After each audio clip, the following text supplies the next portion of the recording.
శతాబ్దాల కళ సాకారం. అయోధ్య రామ మందిరం నిర్మించాం. దేశాన్ని 5 బలమైనటువంటి ఆర్థిక వ్యవస్థలో ఒకటిగా నిలిపాం. 5 ఏళ్లలో ఎన్నో విజయాలు సాధించాం. ఉగ్రవాదం విస్తరణవాదానికి ధీటుగా బదులిచ్చాం. ఏక్ భారత్ శ్రేష్ఠ భారత్ నినాదంతో ముందుకు. తెలంగాణలో సమ్మక్క సారక్క గిరిజన వర్సిటీ పార్లమెంటులో రాష్ట్రపతి ద్రౌపది ముర్ము వెల్లడి. ఇక అయోధ్యలో రామ మందిరాన్ని నిర్మించాలని కొన్ని దశాబ్దాలుగా ప్రజలు కోరుతున్నారని, వారి కళ ఇప్పుడు సాధ్యమైందని రాష్ట్రపతి ద్రౌపది ముర్ము చెప్పారు. గతంలో బలహీన వర్గాల ఆర్థిక వ్యవస్థ కలిగినటువంటి 5 దేశాల్లో ఒకటిగా ఉన్న భారత్ కేంద్ర ప్రభుత్వం చేపట్టిన ఆర్థిక సంస్కరణల ఫలితంగా ఇప్పుడు ప్రపంచంలోనే బలమైన 5 ఆర్థిక వ్యవస్థలో ఒకటిగా నిలిచిందని తెలిపారు.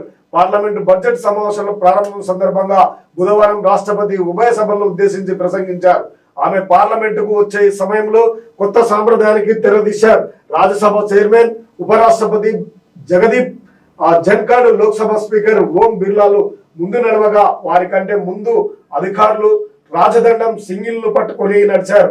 రాష్ట్రపతి వస్తున్న సమయంలో ఉభయ సభల సభ్యులు భారత్ మాతాకి జై జై, శ్రీరామ్ జై జగన్నాథ్ అంటూ నినాదాలు చేశారు. అనంతరం రాష్ట్రపతి ముర్ము ఉభయ సభలను ఉద్దేశించి ప్రసంగించారు. నేడు మధ్యంతర బడ్జెట్ ఉంటుంది, గెలిచాక పూర్తి స్థాయిలో బడ్జెట్ అంటూ ప్రధాని చెప్తా ఉన్నారు. ఆ ఎంపీలు ఆత్మ పరిశీలన చేసుకోవాలి. పార్లమెంట్ లో గొడవ చేసే వారిని ఎవరు గుర్తుపెట్టుకోరు అంటూ మోదీ వ్యాఖ్యలు చేశారు. గెలిచిన తర్వాత పూర్తి స్థాయి బడ్జెట్ అయితే పెడతాము అంటూ హామీ ఇచ్చారు.